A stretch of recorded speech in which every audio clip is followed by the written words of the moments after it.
This is a game of Snake that I've built using Bubble. Zero code, zero plugins, just straightforward normal Bubble. And in this tutorial I'm going to show you how I built this. I do want to give a lot of credit to Shen Yu.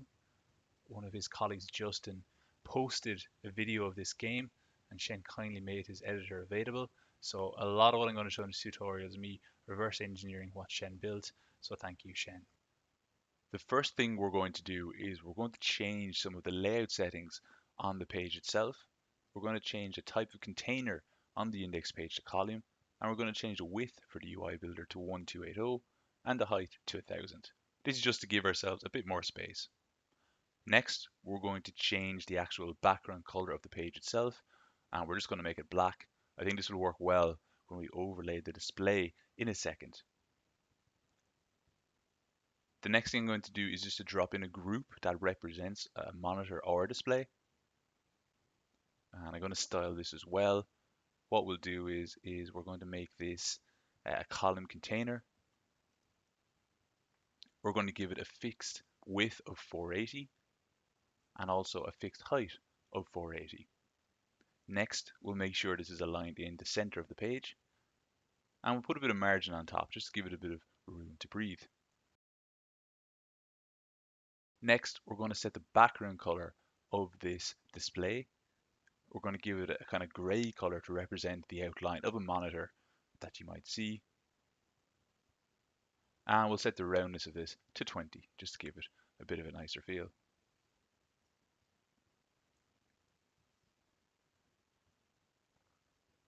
I'm just going to explicitly call this group display. Always a good idea to name your groups close enough to what they represent, if possible. So that's the kind of edge of our monitor. I'm now going to drop a repeating group in, and that's going to represent the actual screen itself. So I have no type of content in there at the moment. I will come back to that, but for now, let's just focus on the styling of the display part. We're going to get rid of any separator. We're going to give it a background color of a kind of dark greeny color. Again, the idea here being to kind of mimic the old style phones that you might have played Snake on back 10, 15 years ago. So I think this kind of dark green color here should work pretty well. And what we'll do is we'll put this in the center of the monitor gray group. We're going to give this a fixed width and height of 420. So a bit of room to breathe on either side of the wider group. And like I said, we'll put it in the center there.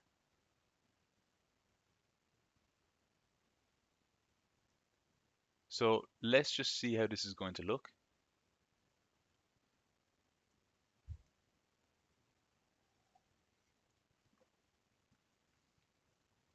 Okay, so you can see we have the gray outline group and then the green screen within it.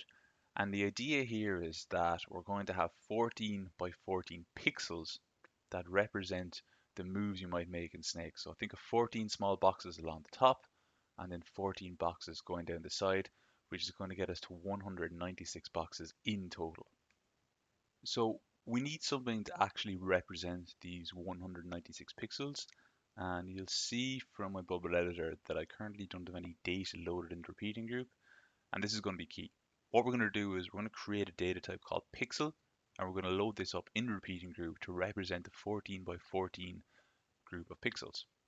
So let's go to our database. Let's create a new data type. And we're going to call it pixel. This is going to be the only extra data type we're creating in our bubble database.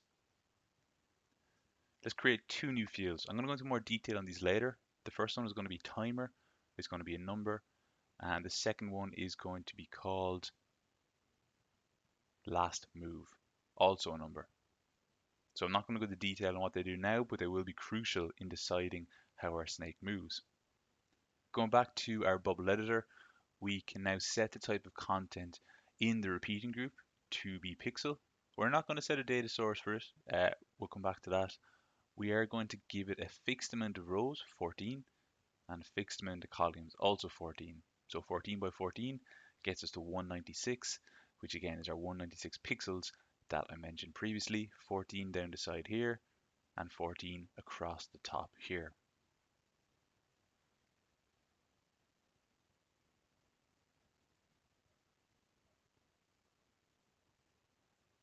Now, we need to create 196 pixels. I'm just going to give one example here by putting a group element into the repeating group. And I'm just going to change the container layout of the repeating group itself to a column. So we're just going to select first parent to get that, change that to column, and then we'll reselect that group that I just dropped in.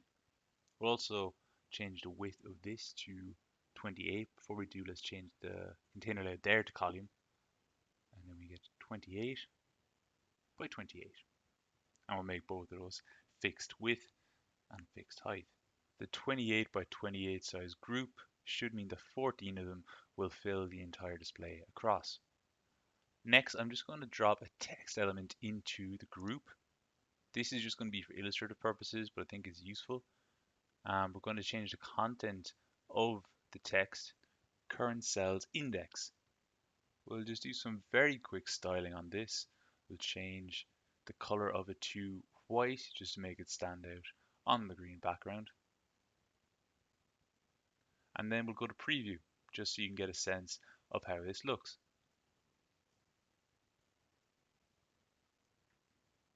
So nothing new happening at the moment, and the reason is we haven't loaded up the repeating group on the pixel repeating group that we just created. We also don't have any pixels in our database at the moment. So what we're going to do is we're going to create a button. We're going to call this button create pixel. And we're going to associate this with a workflow. And the workflow we're going to create when this button is clicked, we're going to create a new thing. And the new thing we're going to create is a pixel.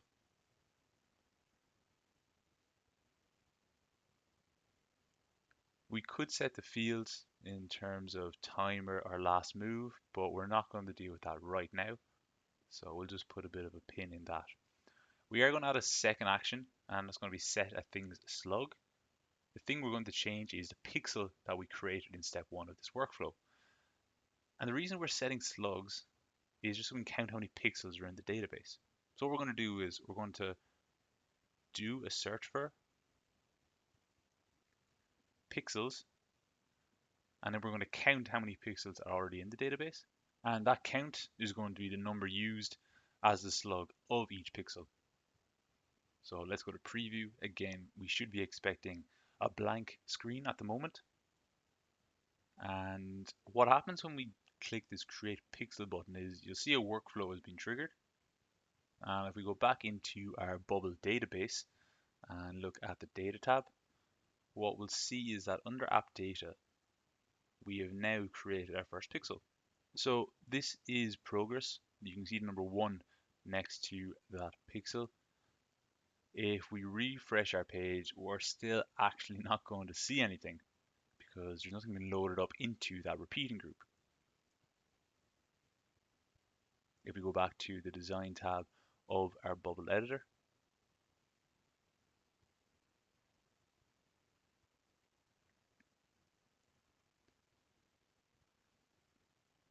and if we click on the repeating group itself, you'll remember we don't have any source at the moment. So what we're going to do is we're going to go back to the workflow tab of our bubble editor. We're going to create a new workflow, and it's going to be triggered when the page is loaded. When the page is loaded, what we're going to do is we're going to display data in a repeating group. The element is going to be repeating group pixel, which is the only repeating group we have. We're doing a search for pixel, and that's it. We're just loading up all the pixels we've created in our repeating group when the page is loaded. So let's refresh our preview page, and you can see now we have a number 1 in the very first pixel in our repeating group, and our task now is to create 195 more. Now, there are ways you could do this very quickly with backend workflows. I'm not going to go into it, and I'm actually just going to create 195 more pixels by clicking the button. I won't put you through the pain of watching me do that, so I'm going to skip forward to when I've created 196 pixels. Okay, so back on our preview page, and you can see here that the repeating group has been filled out with 196 pixels.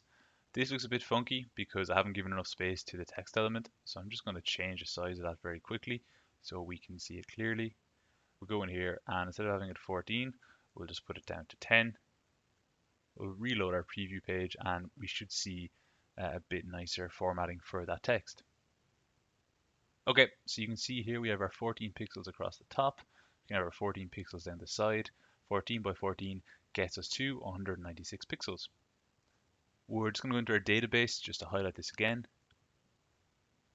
So you can see here I have 196 pixels. I'm counting them using the slug field here.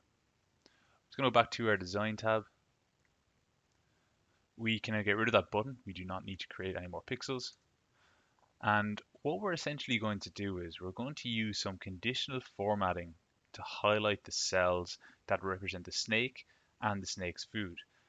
This does get a bit complex, but at a very high level, what I'm just going to do is I'm going to get rid of that text element that was really only there for illustrative purposes.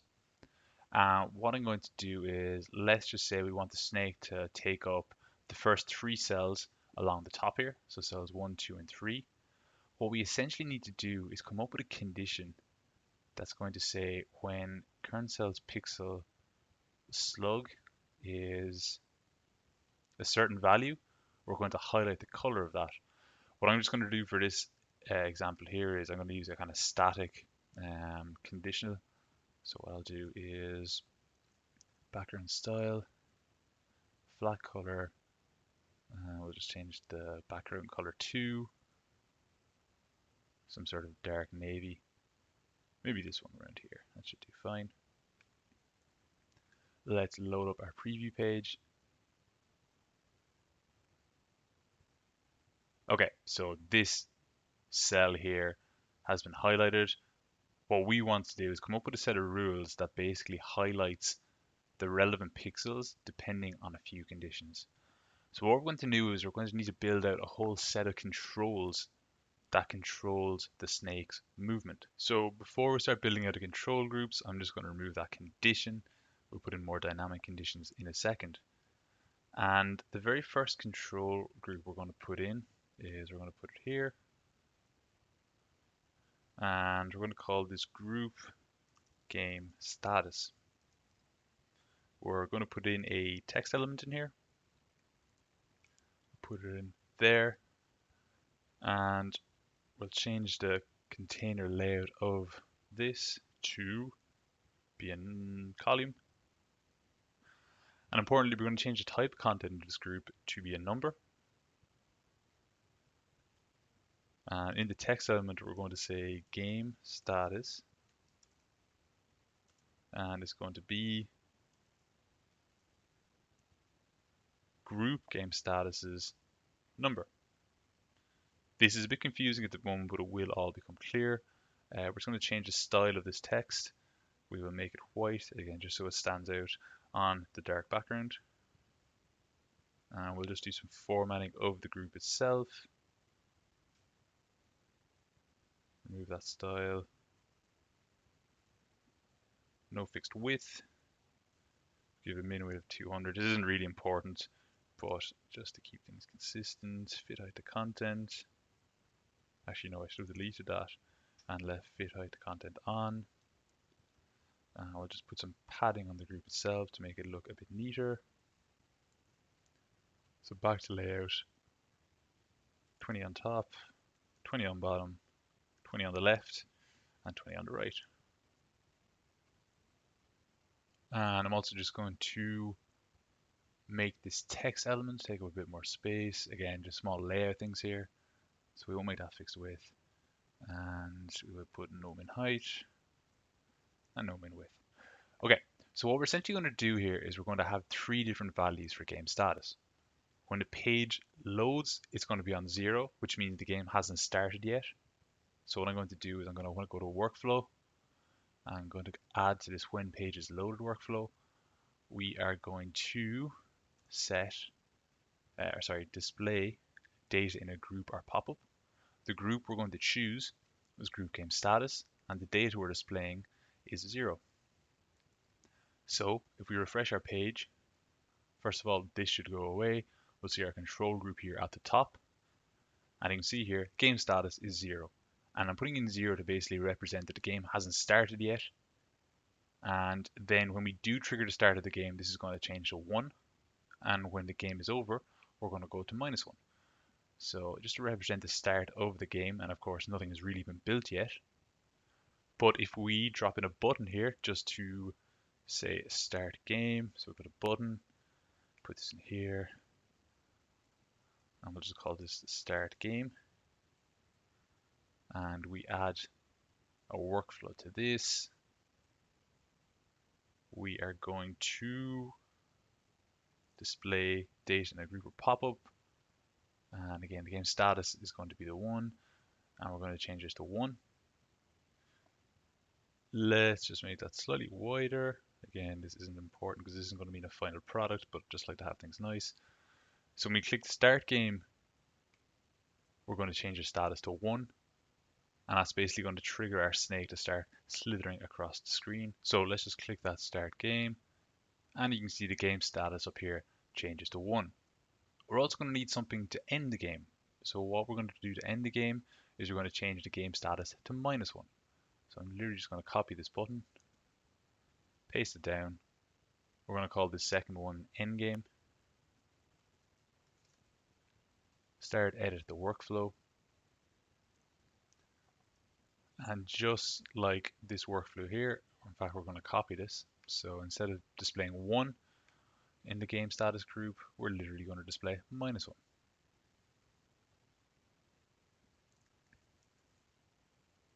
So back to our preview page. And you can see when the page is loaded, the game status is 0. When we start the game, it goes to 1. When we end the game, it goes to -1. So that's the basic functionality of how we're going to start and finish the game. We're going to get a bit more complex in a minute. Next, we're going to add in 3 more control groups. So I'm just literally going to copy the existing group. And the first additional group we're going to put in, so we're going to copy and paste that down. This is going to be called group step counter. And the type of content, again, is going to be number. And we're just going to change the text here. So step. And then we're also going to paste in 2 more. Oh, we need to paste that outside. So we'll copy the second one. Yeah. So we're going to call this third group we've just created group X coordinates.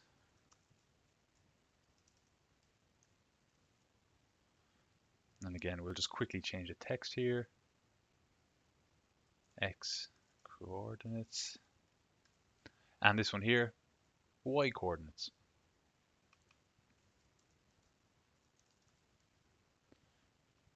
And change the text of this one too.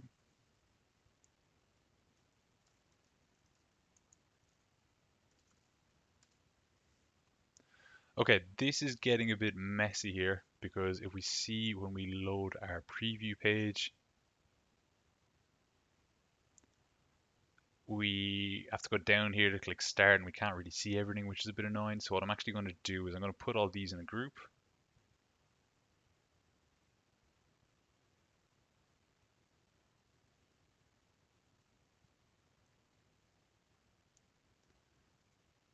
Going to put them in a column container.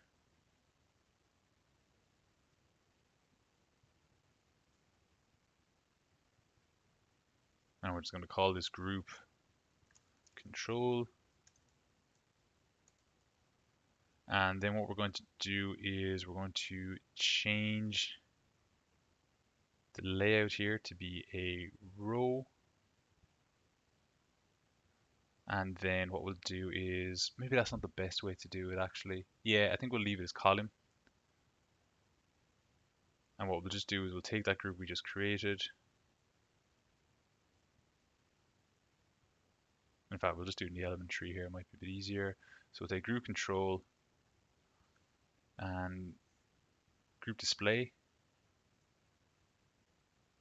And we'll group them in a row element.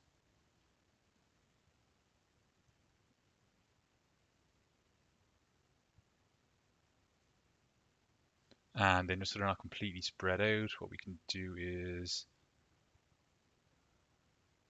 that won't really work. because that's taking up quite a bit of space. I think it's okay for now. Let's reload our page and see how this looks. Okay, that's the important thing. We can see everything on the page. That does annoy me a bit, just the size of the gap there. So I'm just going to very quickly go to group H, group control, and I'm going to put a max width on this of 400. Maybe 500. Okay, much better. I'll put a margin on the top of this one as well, just so it's aligned. I think at 80 on the display group. Okay, that's looking a bit better now. So what we're going to do is, once the game is started, which we're going to trigger by start game here, and we'll do something different later, we're going to start counting a timer. So what I'm going to do is go to my workflow, and I'm going to say do something every 5 seconds, but I'm going to change that 5 seconds to 0.1 seconds. Now, in reality, it's not going to be every single 0.1 second. Bubble just doesn't seem to function that quickly. But what we're going to see is that timer element is going to change pretty frequently. And what I'm going to do is I'm going to display data in a group of pop-up. The element is going to be step counter, and the data to display is going to be group step counters number, and then we're just adding 1 every single time. So we'll do plus and 1. So let's go to our bubble editor. Hopefully these are going to be closer together. Okay, so you can see here the step counter is going up pretty fast. And we don't want it to be triggered straight away like this. So what we're actually going to do is we're only going to do this every 0.1 seconds when game status number is 1. So when the game is effectively been started. So let's go back to our bubble preview page. So you can see here the game is not started yet. It's on 0. The step counter has not started yet. But when I click start game, the game starts and the step counter starts to go up. Okay, back in our bubble editor, and let's go to the design tab. And we next want to set the X and Y coordinate numbers. So this is effectively going to tell us where on the 14 by 14 pixel repeating group we want to highlight the snake cells. I actually jumped the gun here a bit because before we set the X and the Y coordinates, we need to create these control groups that I'm going to be calling the up-down control group and the left-right control group, or maybe vertical move and horizontal move. So what I'm going to do is I'm going to copy this, I'm going to paste it in, I'm going to call this group vertical move.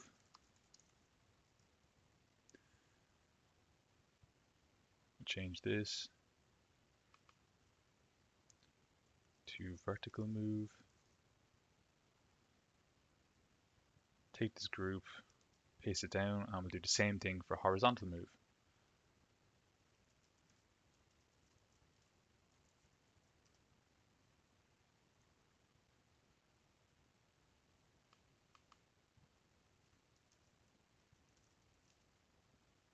Okay, and then I'm just going to move this X coordinates group down by 2 just to keep everything nice and symmetrical, or in order, I should say. Okay, so we need to set these numbers now, and these are going to be a kind of binary, well, not binary, but they're going to be kind of -1, 1, kind of 0 style things to signify whether the snake should be moving up, down, or nothing as of the moment. So what I'm going to do is I'm going to create a group down here. And this is essentially going to be our arrows that controls the snake. So we're going to make this a column, remove the style. We'll put it up 1, so make it previous. Make it a bit higher at 200. Fixed width, we'll make it say 400 for now. We can change that if needs be. And what we're going to do then is we're going to add in one group here. This is going to be called group up. We're going to give this 150 by 150. That's too tall actually. Let's just do 80 by 80. And we're going to put an arrow in this. So I'm just going to use an icon to represent the up arrow. So we'll put that in there. And I can see I haven't set the container layout of this to column like I usually do. So let's set the container layout of group up to column. And then let's change this here. No fixed width, no fixed height. We want it to take up all the space of the group. Go back to appearance.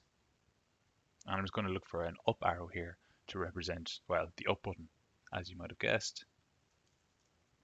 Look for arrow, and this will do fine. And we just put that in the middle. And we'll also align it there. Okay, so this is our group up. I'm going to copy this, we're going to paste it. We're going to call this one here group down. We're going to change this arrow to, as you might have guessed, to a down arrow.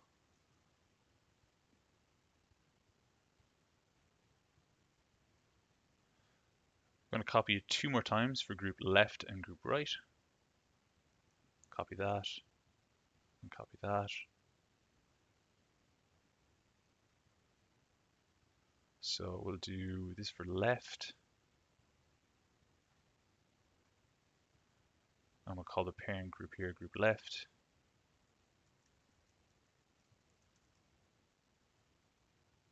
And we'll call this parent group here. If we can, select the first parent of that. Okay, I put them inside each other, which was not what I wanted to do. So let's just go here. So we have group up, which is fine. We have group down, which is fine. It's these two here that are not fine. So let's just take this out.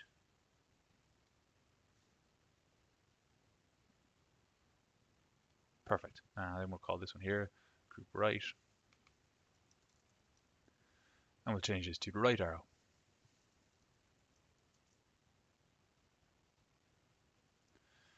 And then what we're going to do is we're going to take this, and these 3 arrows, and we're going to group them in a row container.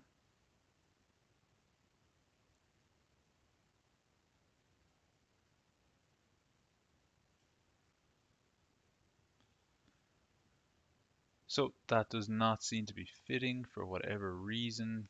Group left wants to do its own thing there, which we don't want. So we'll put that back up here if we can. Put that there maybe. Yeah, okay, that's better. And then we can just move this one here into the center.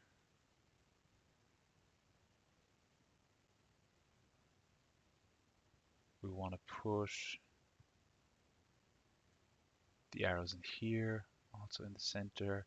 And there we have something that resembles a kind of controls for, moving snakes in various directions. Can we put that over there? In the center of the page.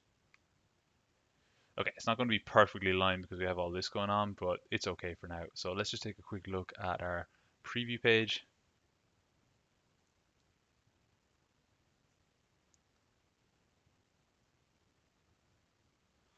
And this looks okay. We have our 4 control arrows there. And I'm just going to zoom out so we can see everything on the one page. And okay, so what we need to do now is we need to set the vertical and horizontal move defaults to 0. So let's go into this group here. And you can see here, type of contents number. It's going to set the data source at the beginning to 0. And we're also going to change it to 0 for the horizontal one. Okay, and then what we want to do is we basically want to change these numbers when a particular arrow is clicked. So for example, when the group down is clicked, what we're going to do is we're going to display data in a group or pop-up. The group is going to be the group vertical move, and we're going to change it to 1. And when we change the vertical move to a value, We want to also change the horizontal move group to a value, and we're going to change this one to 0. So when group down is clicked, display data in horizontal, and it's going to be 0. Okay, and we're going to do a very similar thing for when group up is clicked. So what I'm going to do is I'm going to copy this, I'm going to paste it. So when group up is clicked, which is the up arrow, group up, we're going to change the vertical move to -1. So let's just refresh our page quickly.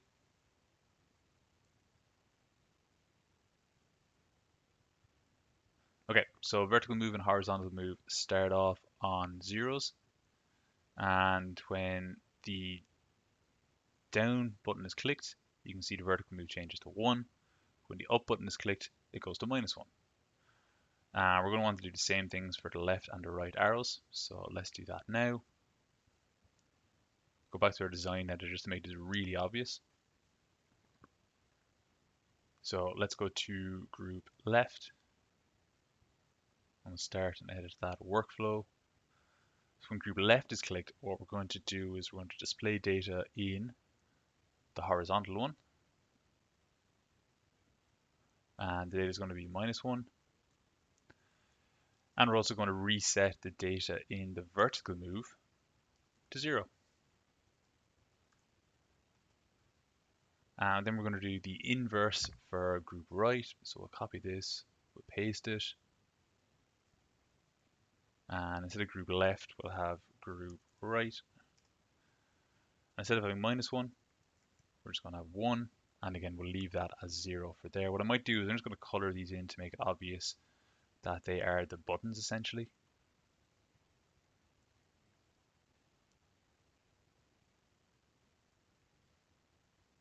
Okay, so our 4 buttons there. Let's go back to our preview page. You can see here vertical move and horizontal move both 0. Vertical move goes to -1. Vertical move goes to 1. And then when I click the left one here, we should see the horizontal one go to -1 and the vertical go to 0. And you can see that's what happens. So basically only one of these two can really be active at any one time. We're never going to have a 1 and a 1 or a 1 and a -1. It's always going to be 0 in one of them. And we can see that is working too. Okay, so now we're going to fill out these x coordinates and y coordinates numbers. What we're going to do is we're going to go back to our editor and we're going to say every 0.1 seconds. At the moment, what we're doing is we're adding 1 to the step counter when the game has started. Next thing we're going to do is we are going to display data in a group or pop-up. We're going to look at the group x coordinates, and the data we're going to display is equal to the group x coordinates number, which at the start is going to be 0, and then we're also going to add in the group vertical moves number. We're going to do a very similar thing for the y coordinates. So we're going to display data in a group or pop-up, search for the y coordinates group, and again the data we're going to display is the current group's number, and then we're going to add in the vertical move number. And I just want to make sure I did this one right. Yeah, sorry, for the x coordinates I should have done group horizontal moves number. Okay, so let's refresh our preview page and see how that looks. Let's kick the game off. When we see the game status changes to 1, steps are going up. We're going to click the down arrow, which changes our vertical move to 1. And you can also see our y coordinates are now increasing every 0.1 seconds. Let's now do a horizontal move. So we're going to click right, y coordinates stop, and suddenly the x coordinates are changing. So what we're going to do is we're going to use these two coordinates to let the bubble app know where the front pixel of the snake should be. So I'm just going to go back to the bubble editor now. And I'm going to create a new group. And this one is going to be called group pixel number.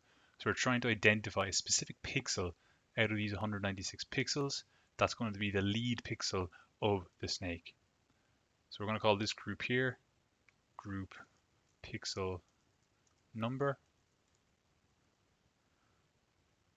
And again, we'll just change the text here so it's clear.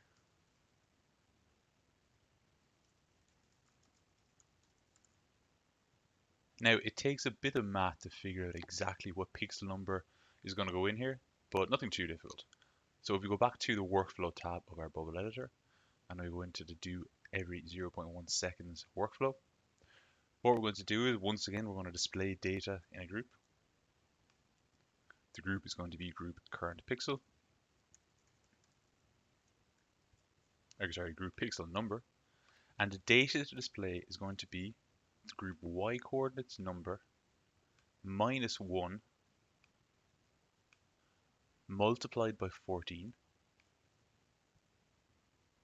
plus the x coordinates number.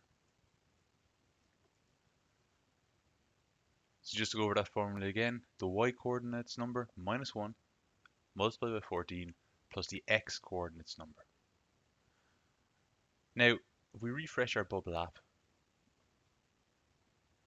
we should see this number start off at negative 14. If we start the game, it's going to go nowhere, but if we click right, you can see it's going down towards 0, then it's going down to even bigger numbers, and this is essentially mimicking the cell that's going to represent the head of the snake. Now, one issue is we're only calculating a number in that group there. We're not actually identifying any specific pixel. So what we're going to do is we're going to take the number that's identified in this group, and we're going to actually get the current pixel. So we get group current pixel. The type of content in this group is actually going to be pixels. So this is the one exception among all the groups we've done so far. And we're not going to put in a data source right here. What we are going to do is going to go to workflow. We're going to add in one more step here. Once again, we're going to be displaying data in a group or pop-up. The group or pop-up is going to be the group current pixel. What we're going to do is we're going to get repeating group pixels, list of pixels, item number, group, pixel numbers, number. So what is this doing? It's essentially identifying the number of the pixel that we've gotten in step 4 and displaying it in this group in step 5. So we're calculating the pixel number in step 4 and we're displaying it in the group in number 5. You'll see we still have an error here, and that's coming about because I haven't changed the text here. So you can see it says pixel number. We're just going to define this by saying current pixel number, and this is going to be parent group pixels, and we will just say slug for now. Okay, so let's see how this looks now. I appreciate this has all been quite abstract up until now. We're not really seeing the snake move, but we're getting very close to actually seeing the snake develop on the screen. So let's start the game. And we can see our pixel number going down and our current pixel number also being generated. So what I'm going to do is I'm going to give this a bit more of a tangible feel. And what I'm going to do is I'm going to say when current cell's pixel is group current pixels pixel, background style is going to be a flat color, and background color we're just going to make it this navy color here. Now I'll be honest, I'm going to remove this conditioner bit. It's not how we're going to generate the snake in full, but this is just going to give a sense of where we are at the moment and how the snake is going to move throughout the grid, or the display I should say. Okay, so let's start the game. Let's click the right arrow, and look at that, we can see it moving across the screen. We can move it left to right. Now, of course, there's a couple of issues with this at the moment. Number one, it's only one pixel. Number two, it's doing nothing there where it's going off the edge of the screen and on to the next row. We do not want that to happen in reality because the game should be over if it goes beyond the row. There's only 1 pixel, we need 5 pixels. So there's a number of things we need to figure out here, but this is the general principle behind what we're going to do. We're using all of these controls here to generate a current pixel number, and then we're highlighting the specific pixel in the grid. Okay, so that is how we do that. Let's just go back to our editor. And what we're going to do now is we're going to create one more group, and this is going to be called group length. This group is essentially going to be used to identify the length of the snake. So we just go in here, and we'll change the name of this from group current pixel copy to group length. We're going to have to change the type of this cell back to a number. And we're going to set the default number here as 5. That's typically the length of the snake in the game snake at the start, 5 pixels. We'll just change the text here as well to length. And we'll just change it to parent group's number. Okay, now I did mention that we were not actually going to use this conditional formatting for our snake because it's a bit simplistic. It doesn't capture the length of the snake. It doesn't capture what happens when the snake makes a vertical or horizontal move. So what we're going to do is we're going to remove that condition and we're going to add another one. And what we're going to do is we're going to say when current cell's pixel timer plus group length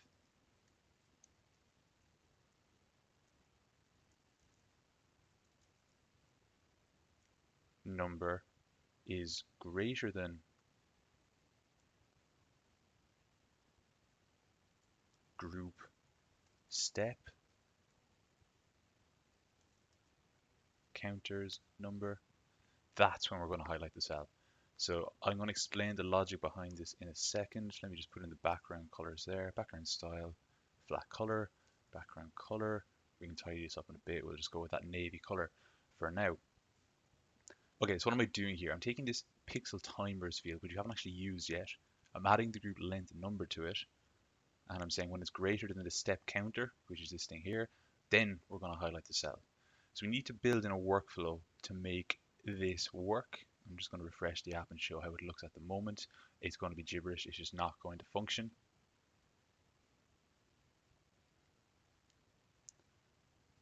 You can see length 5 there for the snake. Let's start the game. And you can see there straight away we're getting this kind of weird thing happening. So what we're going to do is we're going to go back to our workflow. And we're going to make changes to a pixel. So we're going to make changes to a thing. The thing we're changing is group current pixel. So again, that pixel we've identified as being at the head of the snake. And what we're going to change is its timer. And the value we're going to give to the timer is the step counter's value, number, plus length, number. So if you think about it, every 0.1 seconds, we're going to be adding 1 to this value here. And we're also going to be effectively adding 1 to the timer value because we're adding it here as well. Now I've just realized I'm actually double counting the group length number here because we're capturing it in making changes to the pixel. We don't actually need to include that in the conditional formatting for the cell itself. So let's go back here, and what we don't need is this plus group length number. Again, we're already capturing that when we're making changes to a pixel.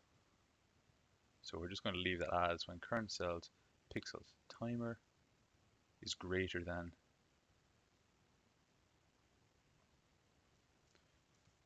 group step counters. Oh, wrong one. Group step counters number. Okay, let's see how this looks now. And let's load up our game. And let's kick off our snake. You can see it's moving much slower this time. That's because there's just a lot more happening. So again, it did look as though it was moving quite quickly previously, but not the case. Okay, we now have our 5 length snake going. That's because we're capturing the 5 in the length group here.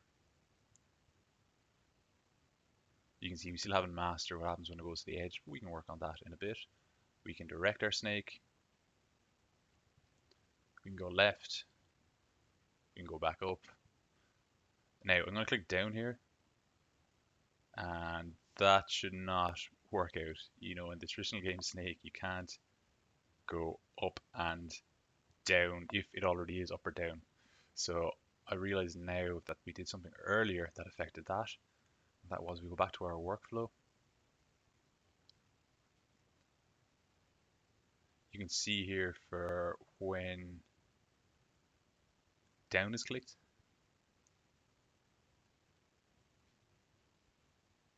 we should only be able to click down if vertical move was not the last one. So for example, if we clicked up previously, we can't click down straight away. So this should only work when group vertical move number is 0. And it should be the same on group up, only when group vertical, not sure why that isn't working, the search. Group vertical move number is 0.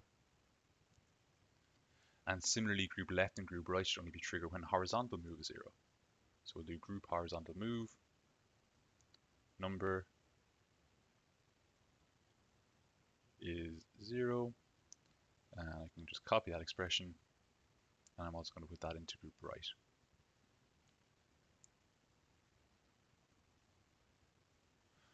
Okay, so we'll just go back to our preview page and make sure that's fixed. Okay, let's kick off the game again. And you can see here that because we've made changes to a lot of the pixels, we haven't reset them. So what we're actually going to need to do here is we're going to need to come up with a reset trigger, just to show you how this might look in the database. I'm just going to stop the game for a second. If you look at our database,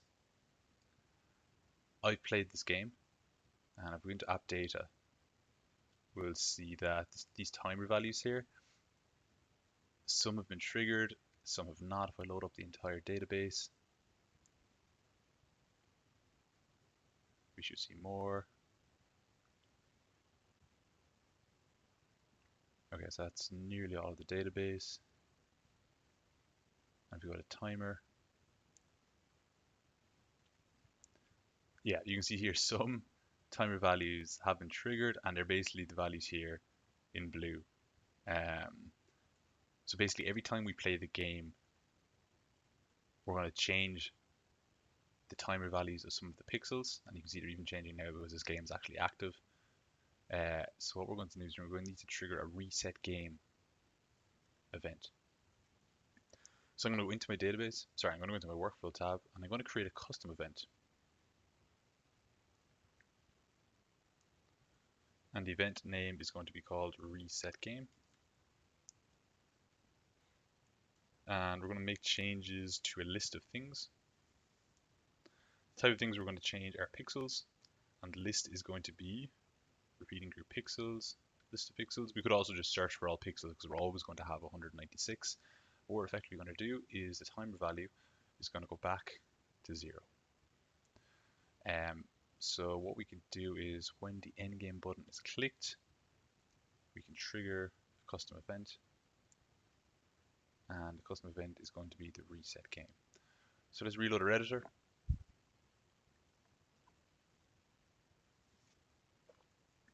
Sorry, reload our preview page, I should have said. Okay, so you can see our pixels are still messed up there. What we're going to do is we're going to click end game, and that's made changes to all the pixels, and the timer values are now going back to 0, so they're not showing up.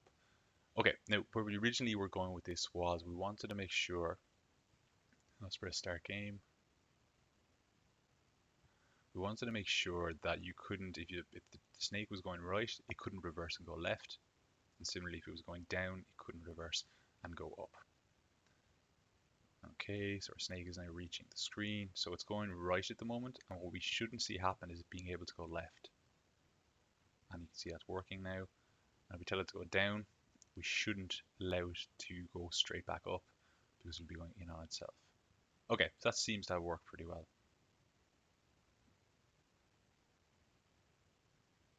I want to go back to this custom reset game event that we've created because what you'll see is when we click end game, we're setting the game status to -1 and then we're triggering the reset game. We don't really need to do that. What we could do is we could take this workflow here, we could cut it, and we could paste it in here. Just to keep everything nice and neat. I think that's a better way of doing it. The next thing we could do for this list is we refresh our app here, and you can see there's something going on here that we'll need to fix. We'll just reset it, and then we'll kick off the game. So when we kick off the game, and click, well, first of all, we click off the game, nothing happens straight away. We actually need to click one of the arrows at the moment to get things going.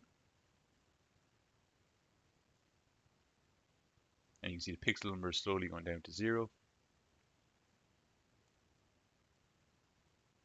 We'll wait for that to get to 0, and then it should appear on the screen.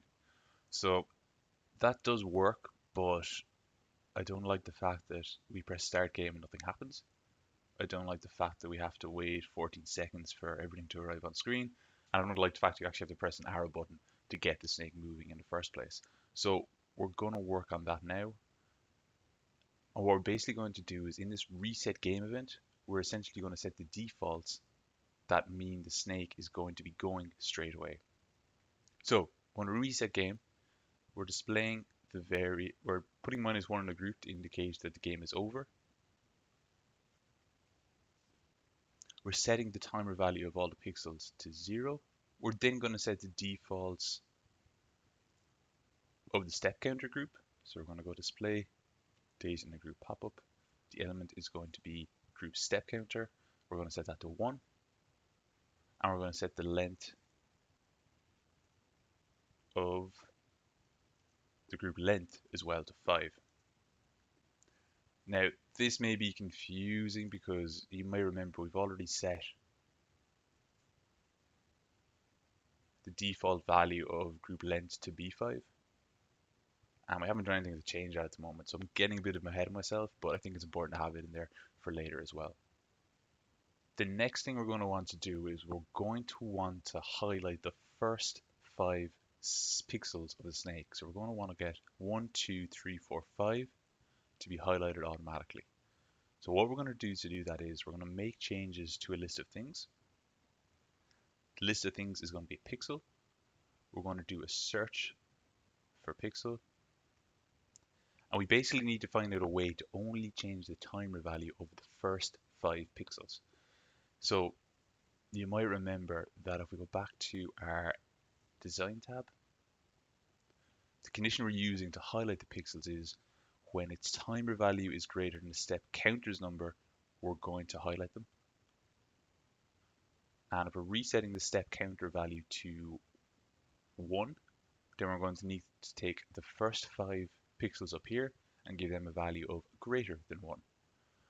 So what we're going to do is we're going to search for pixels, and it's going to be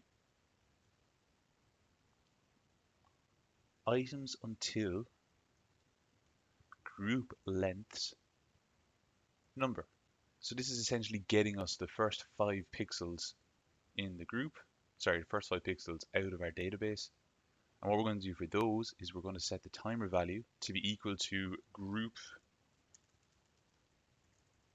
step counter's value,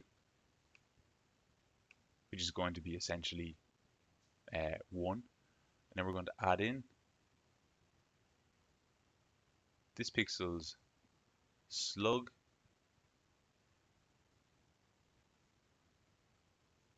converted to a number. Okay, so what are we doing? We're taking the step counter's value, which is going to be 1, and then we're adding in whatever the slug of the first 5 pixels is. It's going to be slug for the first 5 pixels is going to be 1, 2, 3, 4, 5. So If we go into our database just to hammer this point home, into app data,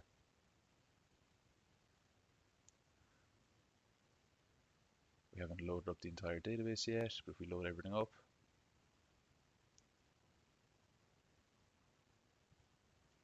we'll see the slugs of the first 5 pixels, which aren't showing up here for whatever reason, but essentially they're 1, 2, 3, 4, and 5. Yeah, you can see 2 is down there. I can't sort that numerically for whatever reason.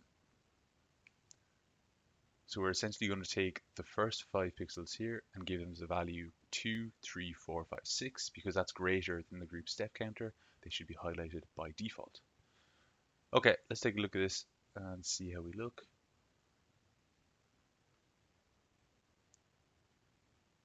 Okay, we're going to reset. You can see it's doing some workflow actions in the background there. Okay, so now we have 1, 2, 3, 4, 5. So this is a good start. We're still not where we want to be because if we click start game, you can see it's going down to 3, 2, 1, and nothing's happening. If I click end game,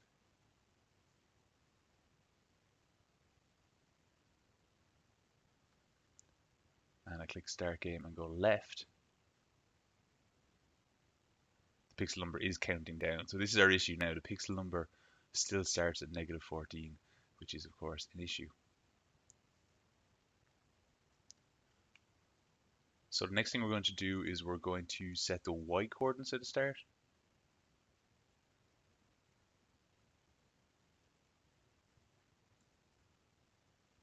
And we're just going to leave that as 1.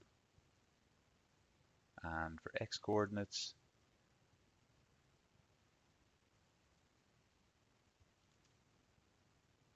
we're going to set that to be 5. So let's try this again. We'll reset the game.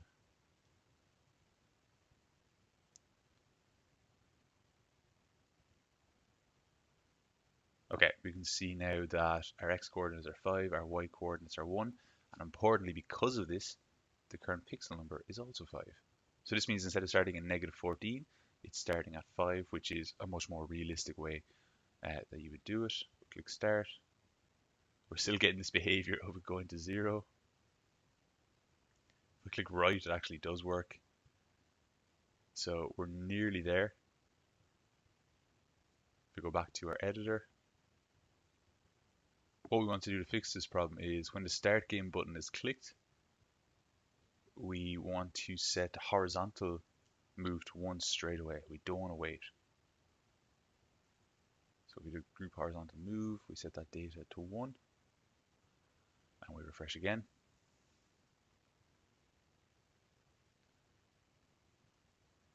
We'll reset the game.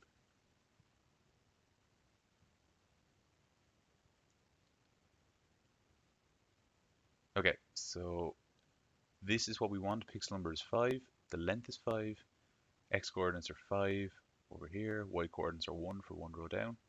And then when we click start, what we should see is a horizontal move is going to go straight to 1, which means that the snake should go straight away. Again, we only need the arrows to make it start going to the right. So let's click start. And there we go. Horizontal move 1, and then we can control it. So we've done the hard work now. We've got our snake moving. We've got it behaving as it should with all these rules. The next thing we're going to need to do is add in rules to end the game. Because at the moment, when it goes to the edge of the screen, it just keeps going back to the prior pixel, which is of course not what we want. We want the game to end if it hits the edge of the screen, or if it goes back in on itself, like this for example. Yeah, like that shouldn't allow you to continue the game. And then the last thing we'll need to do is we'll need to allow it to eat food, which will increase the length of the snake when it does that. So we'll move on to that now. And this is actually going to be quite simple. What we're going to do is we're basically going to add in a condition here that says when the snake hits the edge of the screen in either direction, we're simply going to change this game status one here to -1 straight away. Now, this actually brings something to my attention. You can see here the game status is -1, which means the game should be over. Yet we still have our snake building up every 0.1 second, or as fast as Bubble can calculate it. So I think what's happening here is I might have made an error earlier when you might remember I put this condition in here saying group game status number is 1, that I displayed that as a condition for this specific step, and I probably should have done that at the workflow level itself. So what I'm going to do is I'm going to delete this here. I copy that expression. I'm going to put it in here, paste that in, we'll refresh.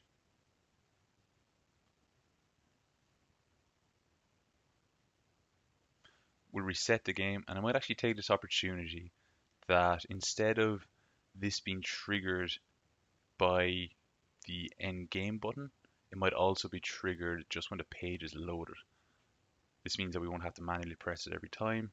So I'm going to say trigger a custom event, and the custom event is going to be reset game. So hopefully when we refresh the page, we should see something happening with a blue bar at the top, and the end result will be all these blue boxes will go away.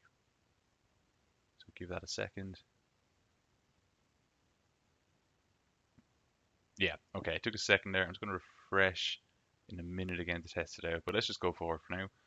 So our issue last time was we click start game, the snake is moving fine,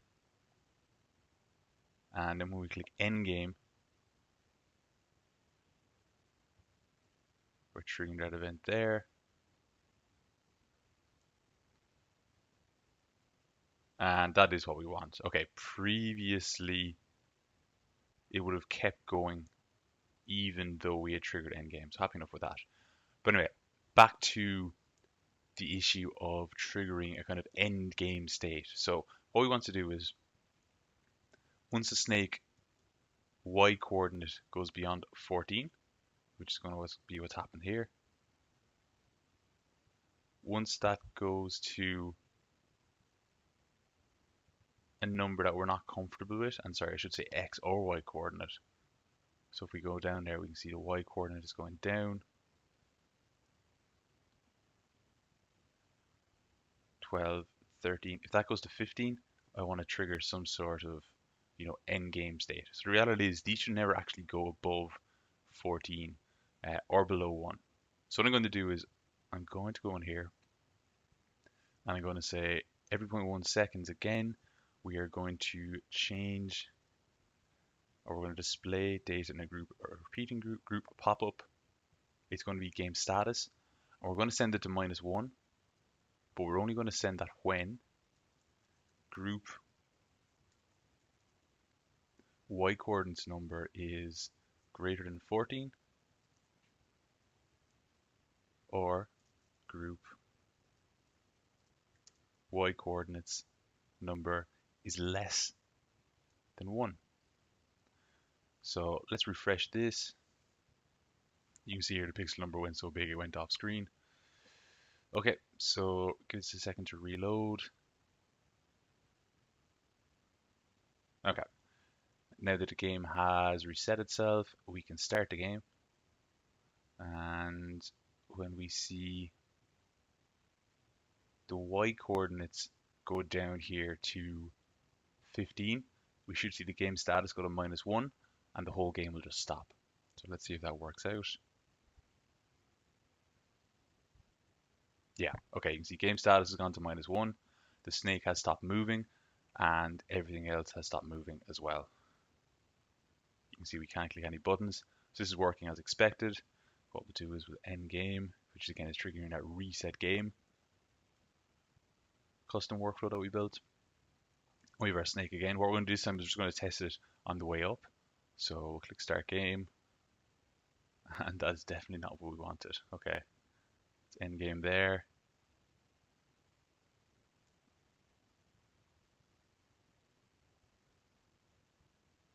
Okay, and I think what's happening there is you can see there, the current pixel number is still at 80 for whatever reason. So let's just refresh our page and see if that solves it. Okay, so that's not something we currently do by default, it looks like. And that is something we'll need to take care of in a second. We'll come back to that. Anyway, last thing we were going to do for now, we're just going to test what happens if the snake goes up like that. So let's start our game. Let's go down, let's go right, and then let's go up. And hopefully the game should stop right now. And yeah, that's exactly how we'd like it to behave. Game status has gone to -1. Snake has breached the edge of the screen. We're now going to do exactly the same thing for the x coordinates number. So we're going to go to more, or group x coordinates number greater than 14, or group x coordinates number less than 1. So we'll just reload this page. Okay, and we can see our current pixel number and pixel number has been reset. Snake is showing up in the first 5 pixels as expected. Game status is at -1, so let's kick it off. What we should see here is when it goes to the right edge of the screen, the game status will go to -1 and the game will stop. Okay, that's worked as anticipated. We are getting this issue here where the next pixel is going on to the next line, so the x coordinates goes up to 15 and then stops. So when do you think about how to deal with that? But in principle, this is working okay. And what we might actually do for this is hide and show this repeating group area here, depending on the game status.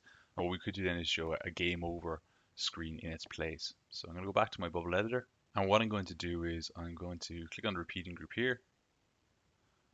And I'm going to say conditional when when game status number is -1, so when the game is over, this element is not going to be visible. And then we're also going to hide this element when it's hidden, or collapse this element when it's hidden, I should say. And then we'll put in another group here. I'm just going to put it here for a second because I'm not going to be able to fit it in the display group. What I'll do is I'll go to my element tree in a second. I'll say group game over. And then we're going to our element tree. I believe it's group H we're looking for here. Yeah, and not group controlled, group display. I want to put this in here.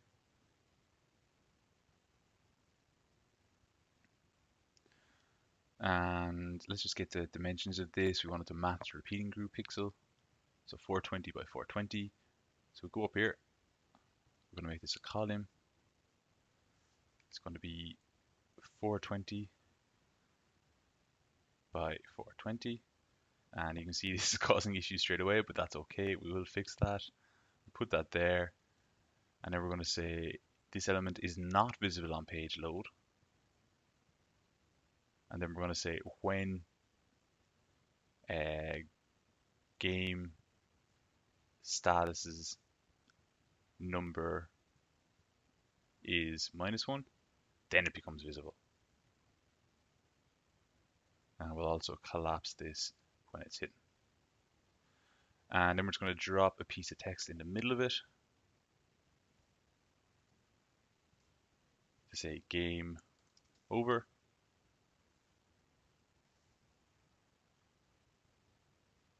Put that in the center there. No min width, no max height. We can do some more formatting on this later. We can just make sure it's working for now. Okay, and let's test that out. So hopefully we won't have this behavior here where one pixel is going on to the next line. Instead, we'll just see the repeating group vanish and a game over come up on screen. Okay, so game status by default is actually -1 when we load the page. Now, I think we should probably be 0, more neutral state. So what I'm going to do is I'm going to go back into workflow. I'm going to say when the page is loaded, it is actually 0. Okay, so where are we getting the -1 from in that case? Ah, it's because we're triggering this on page load, which sends it to -1. So what I actually want to do is going to send this to 0 on page load. So let's do that.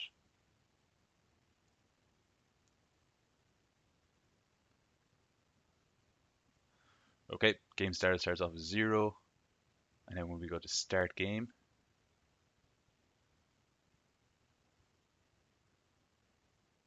it'll kick it off. And now, hopefully when the snake goes to the right hand side, it's going to stop and we'll see that grey screen appear. Game over. All the numbers have stopped. Expected behavior. Perfect. So what we could do to improve the UI a bit, or the user experience I should say, instead of having this button down here, we should place this in the group to start the game, or something similar at least. So what I'm going to do is I'm going to copy this button here. I'm going to go into my element tree, find that group game over, and I'm going to paste that button in it. And you can see it hasn't actually gone into it. So what I'll do is I'll put it in there. Still hasn't gone into it. Put it just below the text. Okay, that's what we want. We'll put that in the center. And we're going to say when this button is clicked, we're going to do two things. We're going to trigger the custom event reset game, because we'll need that to happen when the first game is over to reset all the pixels. And then we're going to trigger a start game event, which we haven't actually done at the moment. I'm just seeing here. Yeah, so at the moment, we're saying when start game is clicked, when button start game is clicked, we're changing the game status and we're changing the date in the group horizontal move. I think we could put this in a custom event just to make it a bit better. So what we'll do is we're going to create a custom event. Custom event is going to be start game. And we're literally just going to take these two workflows and copy them in to this custom event.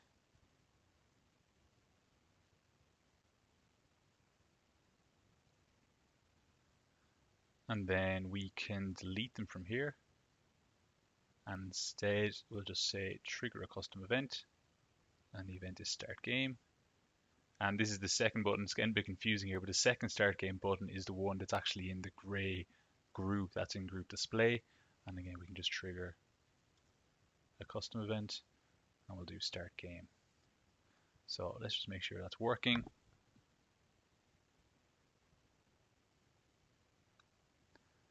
Page is loaded. Should be clearing the pixels. That took a second to do. There's probably a way to improve the user experience side of that. We can look into that later. Let's go start game. Snake start's going to cross. We'll just click the up arrow to end the game. Game over. If we click start game, we're triggering the reset and we're triggering the start game. And that's not what we wanted. And I think the reason that's happening is you can see here the vertical move is on -1 for some reason. So I think what we forgot to do was when we were clicking our start game, we're triggering the start game event. Okay, we're displaying 1 in the horizontal move, and we should also display a 0 in group vertical move.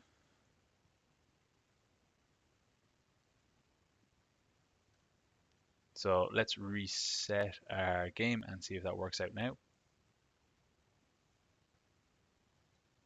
Okay, game loaded up, game status on 0. We'll click on start game. Snake starts rolling across. We'll end the game. And we'll start the game. So we're triggering that reset event, and then we're triggering the start game event. Vertical move on -1, horizontal move on 0. That should change in a second when the game status goes to 1. And yeah, our snake starts going on the way. So that works, but I think what would the ideal scenario would be is rather than having this kind of delay where it's loading and then it starts, is if we had two separate events, one to reset and then one to actually trigger the game. So what I'm going to do is instead of the reset game being followed directly by the start game, I'm going to delete the start game. And I'm going to say when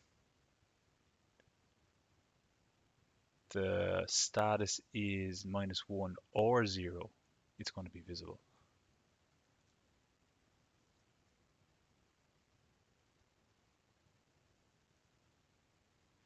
And then what I'm going to do is when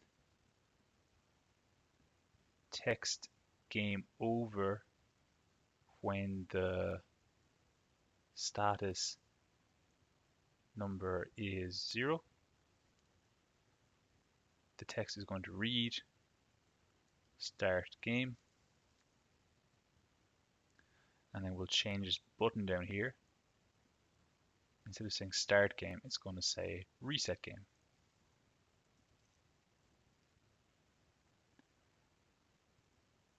Sorry. And then when text game over is clicked,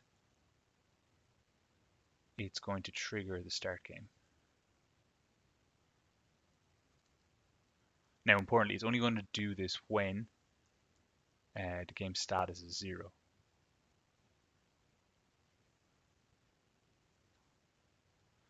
So hopefully that'll be a smoother way of doing things. Let's just reload this and see how it looks. So we can see that it's now visible on 0 as well. So what we need to do is we need to hide the repeating group when game status is 0.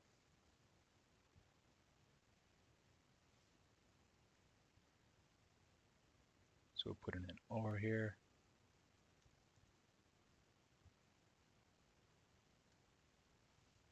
And we'll also hide this when game status is 0.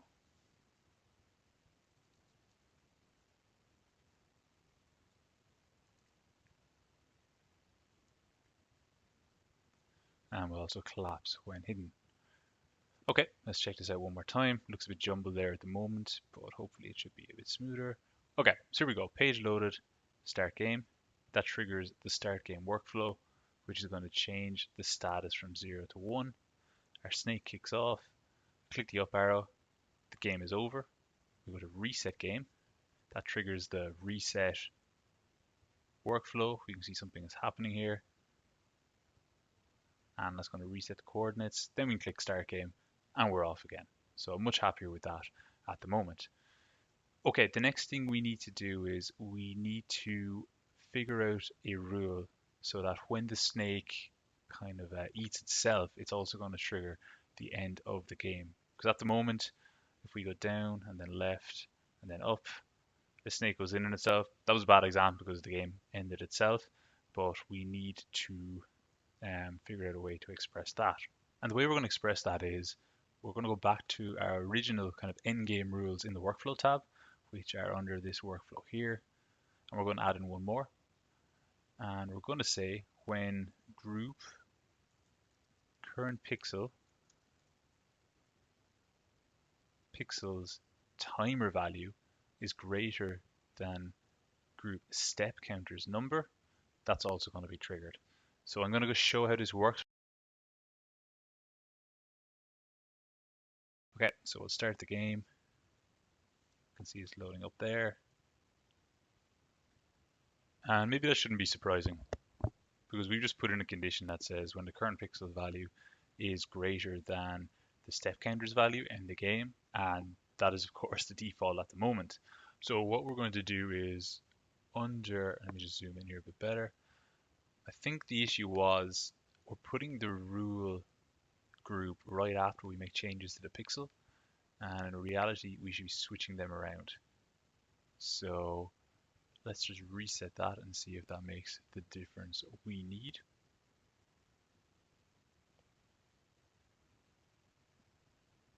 So let's start the game.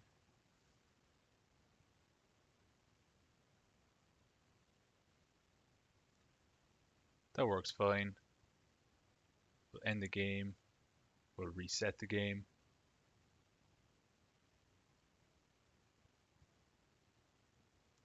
And we'll start the game again. And that now works as expected. And what we can also do is, this is probably a better way to show you, we have built in that extra rule that says when the snake kind of goes in on itself, it's going to end the game. Just to show you how that'll work. You can see that worked out as well. So that's our second end game rule, and that seems to have been implemented successfully. So the last major thing we need to do is we need to create workflows that will generate food that the snake can then eat, and then you count the score based on the number of food items the snake eats. So what we're going to do is we're going to go to our design tab, and we're going to add one final group into our range of control groups. What I'm going to do is I'm going to copy this one here, copy and paste it down, and we're going to call this group food. It's going to be a number. We're not going to give it any number to start with. What we are going to do is we're going to create one more custom workflow, and we're going to call this generate food.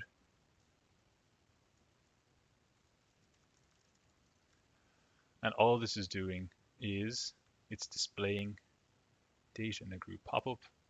The group is going to be group food, and the date of the display is going to be do a search for pixel, random item, slug, converted to number.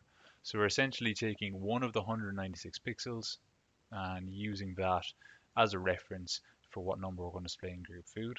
And then what we can do is when we go to our editor here, we can say when group food number is current cells pixels. Is that right? Let me try that the other way around. When current cells index is what I should have been looking for, is group foods number. Then we're going to change the background color. Just going to move that up a bit. Background color. And again, we can use that navy color for now. What I might do is I might make this cell a bit smaller, just to differentiate it from the snake. So we'll make this 20, and we'll also make the width 20. Okay, so now we have the ability to generate these food items. We're going to need to actually implement this. So what I'm going to do is when start game is clicked, we'll trigger start game, and then we'll generate the food, and that should do the trick there. So let's refresh our page and see if that's all working okay.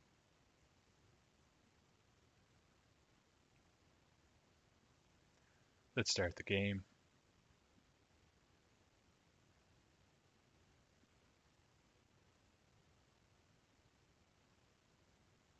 And you can see that isn't working as expected right now. We're not seeing any number come in here, which is what we wanted. I also realized I didn't name that group particularly well. So let's go back.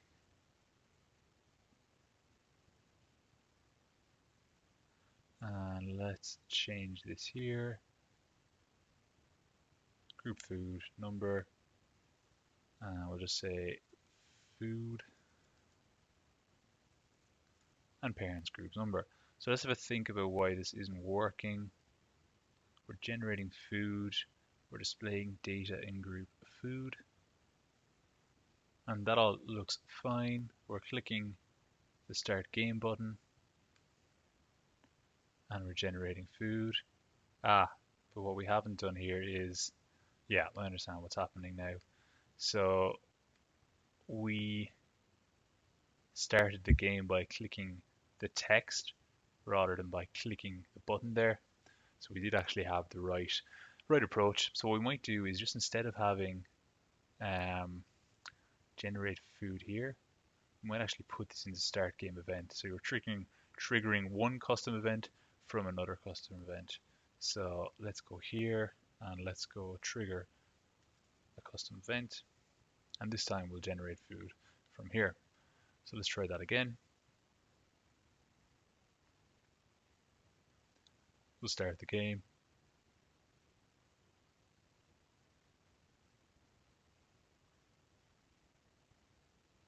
We can see there's a food item on the grid. It looks like it's 194, and it's a bit smaller than the snake, which is what we want. Now, in a second, this snake is going to go over this food item that I've created, and nothing's going to happen because we haven't done anything to tell Bubble that something needs to change when, the food is eaten. But we will work on that next, just to show you. Yeah, you can see nothing's happening there, and that looks a bit funky, as you can see. So our next challenge is to actually allow the snake to eat the food itself.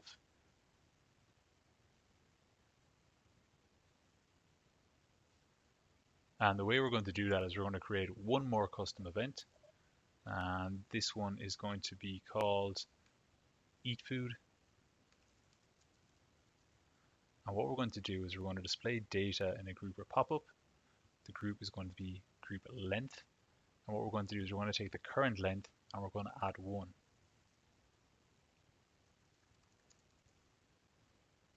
You might remember the default here is for 5, which is deciding on the original length of the snake, and we're just going to add 1 more in. Now, what we're going to need to do here, in addition to adding 1 to the group length, is we need to generate another piece of food, because obviously the existing piece of food has already been eaten. So we can just reference the previous custom event that we created. And let's refresh our bubble preview page. We'll click Start Game.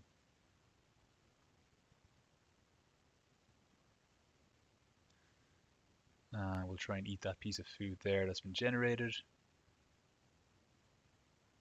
Keep an eye on the length group over here.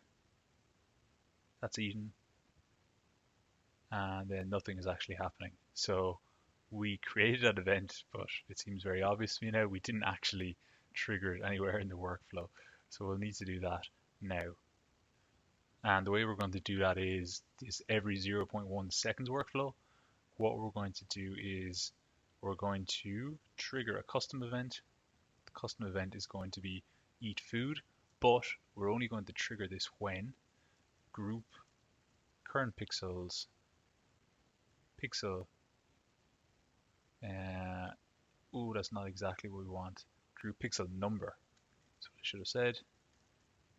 Group pixel numbers number is equal to group food number. So let's try that one more time.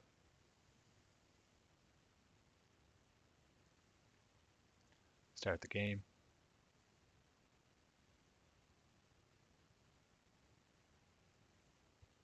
And let's eat that random piece of food that's been generated. And again, we'll keep an eye on this length group over here, but hopefully we should see this change to a 6 once it's been eaten. Yeah, gets eaten. Now, what is interesting is the length of the snake is staying at 5, whereas I would have preferred that to go up to 6 pixels. Oh, I'm sorry, it actually has gone to 6. I was wondering. So you'll see the length is increased by 1. Let's eat this another piece, and we should see it go up to 7 pixels.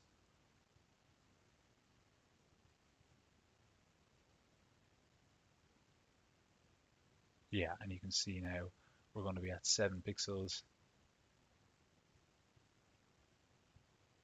increasing the difficulty, because obviously the longer the snake gets, the more risk there is it goes into itself, and we get a game over like that. But I think we've just about finished our bubble app in terms of the snake game.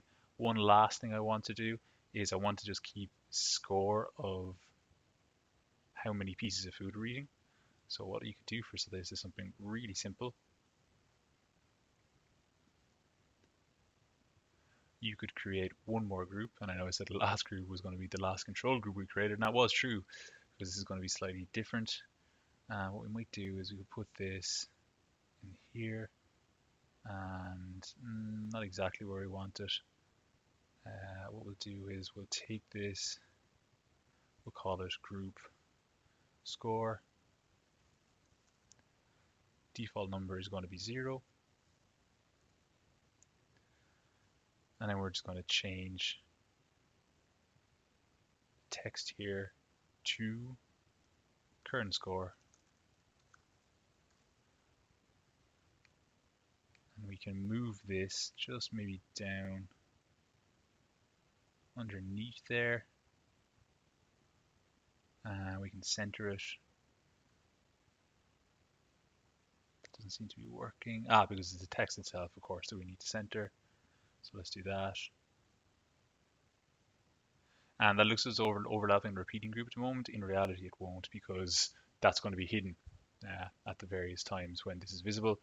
And then finally, and I think this is going to be the final part of our app, short of a few UI touches that I'm not going to show here.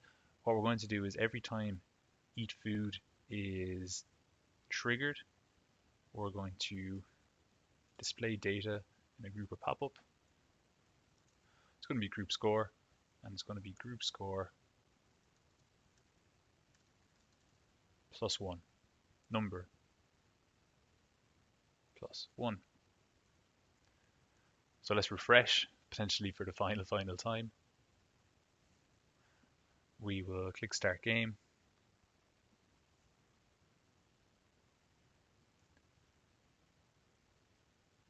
This is a bit of an issue. We'll just zoom out so we can see.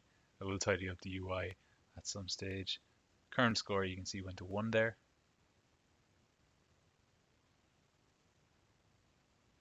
And if we eat this next piece of food, we should see our score increase by 1 more.